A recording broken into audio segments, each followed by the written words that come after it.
Now, back to the Todd Feinberg Show, live from the NJ Diet Studios on WTIC News Talk 1080.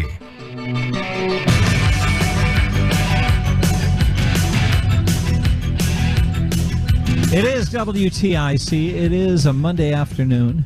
It is an exciting week, a dramatic week. Tomorrow's indictment day, and it's just going to be very interesting to see how things play out. Here to talk a little politics with us, Larry Sharpe. He's a libertarian. He is, like me, a believer in small government and somebody who advocates for the American system of government by default because he believes in that liberty thing. Hi, Larry. Welcome to WTIC. How are you, sir? Thank you for having me. Listen, there aren't that many libertarian politicians around. There are some libertarians kicking around, but there aren't a lot of people who run for office. What's your deal? Because we keep getting our butt kicked, and it's kind of hard to keep coming back after that. The system is set up for the two-party system to make sure that they just keep yelling about left and right and never solving a problem. And then somebody wants to come in and solve a problem, and they go, well, we can't have that. So they God, isn't that the truth? It really is as simple as that. The whole thing is rigged. Bernie would say the system is rigged.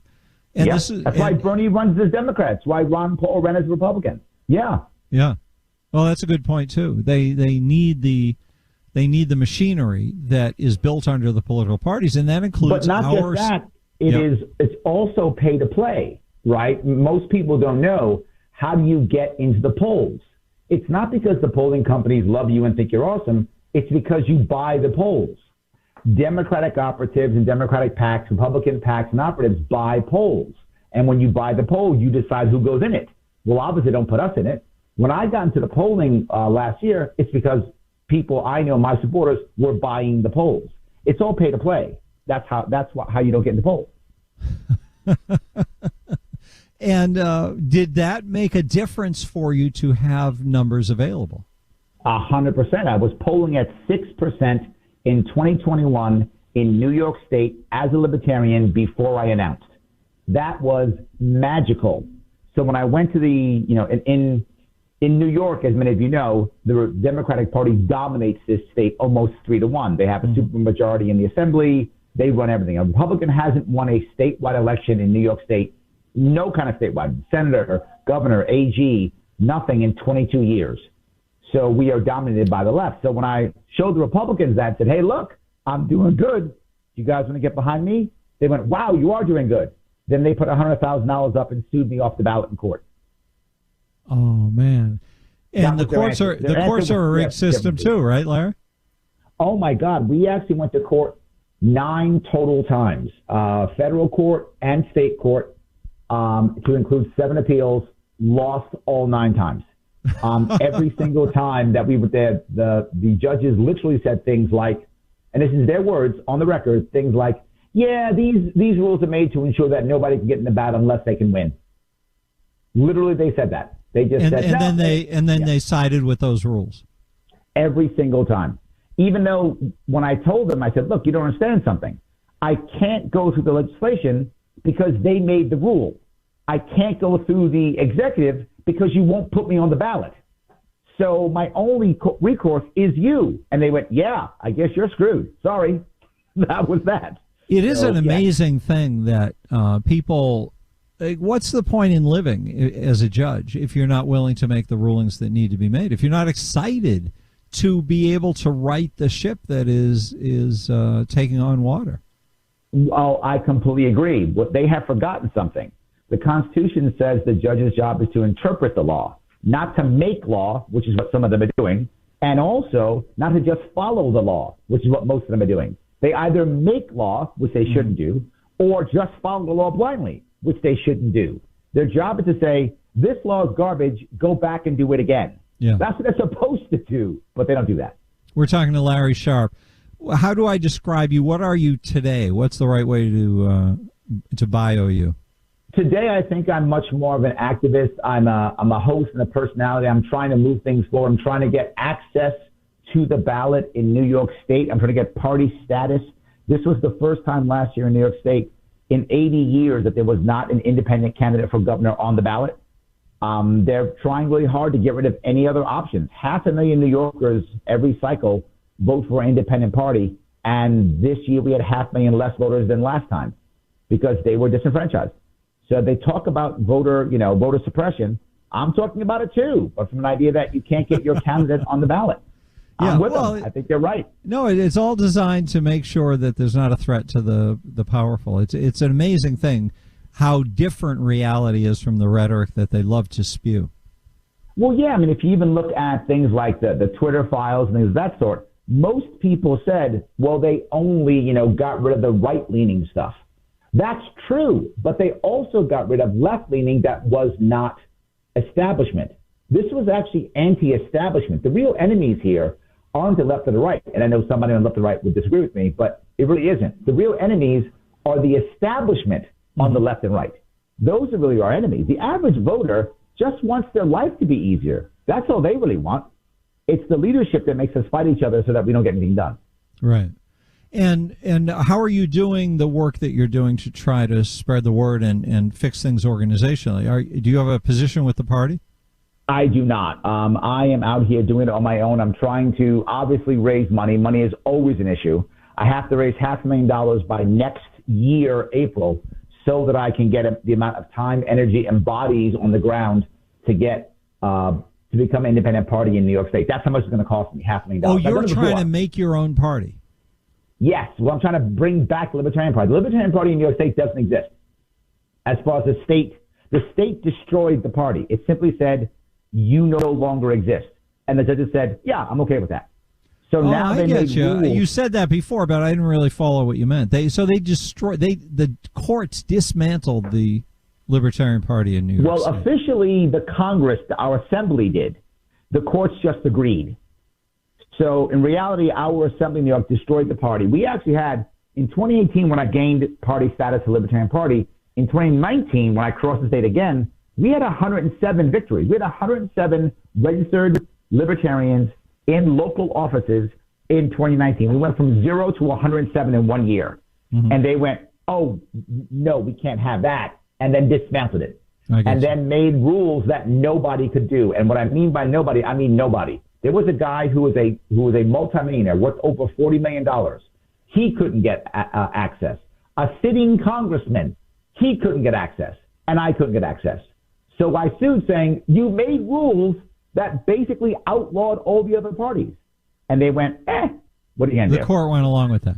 So why are you focused on the organizational aspect as opposed to the ideological? I have this sense that people are starved for understanding what's wrong with our society today and why our government doesn't work. And if we answer that question in a clear, tangible, pithy way and spread the word, then we could build up enough momentum over a few years to require of the state that it start accommodating the people, because they will do whatever power forces them to do.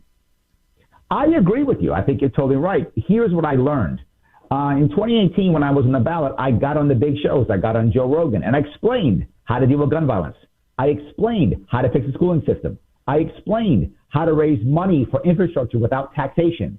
Everything you said, I've had these policies. If anyone cares, you can go to LarrySharpe.com and you can see the policies. They're right there. What you just said, I explained on Glenn Beck. I explained on Dave Rubin. I explained on the big shows. But last year, I couldn't get on those shows. And the reason is I wasn't on the ballot. You didn't have the credential anymore. Correct. We need the credential of the party being on the ballot so the big boys will hear me so I can do what you say. Do I honestly believe I can win the governorship? Look, anything's possible. Jesse Ventura did it. It can be done. The reality of it is, when I get on the ballot, that's when I get the soapbox that you're talking about to do what you just said. That's why I focus on the ballot and the party. Wow, what a lot of work, though. It is. It is insane. I'm literally busy. I produce at least 6 hours of live content every single week on all of my platforms. I travel. I did 5 events last weekend. I cross my state every year and have done so for the past 6 years. I go to all 62 counties, and I call it the full Sharpe, and I meet people out in public, and I talk. That's why I was able to poll so high before I even announced. People remember me. They know who I am, and that's why they sued me off the ballot. They knew that if I was on the ballot, I would have made impact. So I got to get back on the ballot so I can make impact, because what you're saying is correct. We're talking to Larry Sharpe with an E. I like that. And the E on the stands for educational, by the way. For educational? Yes. And will eventually stand for electable. Both of those things. Well, no, you already are electable. There we go. It's just the system riggers who are blocking your path. That is very true. And it's tough, but the advantage is, as I go through this, I learn more and more, and I get better at it. And most people who run third party, they run once and they go away. Well, and that's silly. You can't enter any race and not figure you've got to do it once or twice to learn the ropes. Absolutely. Look, I thought I was savvy. Brother, I was wrong. I was not savvy. I did not know how tough this was. Well, tell me if this is a true statement based on your experience or not, that it is hard to stretch yourself far enough to comprehend and then believe that the system and the people inside of it are as corrupt and unseemly as they appear. Well, I will go one step further. I didn't realize how many were, right? I knew that the system was corrupt. Of course, who doesn't know that, right? That's common sense. But at least 25% of elected officials actively hate their constituents. And I mean actively hate them. That's why they gerrymander all the districts. That's why they create systems to where the party bosses make all the decisions, because they don't want to talk to us. We get in the way of them grifting money. They're about making money. That's why they're all millionaires. And we get in the way because we want things like, I don't know, potholes fixed and jobs and stuff. That gets in the way of them making money. So I was surprised how many actually hate the constituents. And then the opposite, how many actually hate their leadership. So generally speaking, if you actually want to get stuff done, and there are people who do want to get stuff done, most of them hate their leadership. Those who actually don't care about getting anything done, they love leadership and they hate the constituents. Yes, but if you were devoted to your mission, then you would vote the right way for one term, and because they all say they can't get reelected if they don't vote 90% with their party leadership. So, that's true. So ignore the party leadership, vote the right way, articulate why you're voting the right way, and let them get rid of you. But don't become part of the sick system. Don't become part of the disease. It seems to me anyone who stays is adapting to being dirty. Yes, that's Justin Amash. Justin Amash stayed in as long as he could, and then he said, I'm done. And now he's out, and now he's basically an activist. And that's what he does now, because in his mind, and I think he's right, because of the way the system works, once you're in, you really still can't do anything. Once you're in, you get a platform. He said, I now have a good enough platform. I'll just go out now, I'll do Facebook and Twitter. It's just as effective as now being a congressman, except you don't have to sell your soul. So I think you're right again. I agree with you. I think you should go in, do some damage, walk away, and then use your platform. Yeah. That's the key. I completely agree. Sense. But you've just got to be at one point valid to the normies, right? You've got to be valid so to the normies. So the media will write about you. Bingo. Or let you on their TV show, or let you on their podcast. Point a camera in your direction. Bingo. Exactly right. I mean, Larry Sharpe, fun to talk to you. How do people find you online? Yes, you can just Google Larry Sharpe. I'm Larry Sharpe on YouTube, Larry Sharpe on Twitter, Larry Sharpe on Facebook, Larry Sharpe on everything. And you're the same person everywhere. Everywhere you go. With an E. That's exactly right. Every day I wake up, I'm sharp, no matter what I do. Larry Sharpe, thanks for being here. It's great to get to know you. Thank you, my friend. Have a good one. Take care. All right, that's Larry Sharpe, a libertarian in New York. He says they took the Libertarian Party. They just whacked the Libertarian Party because it was doing too well. So they legally eliminated it. Took it off the ballot. New York sounds even more corrupt than Connecticut is.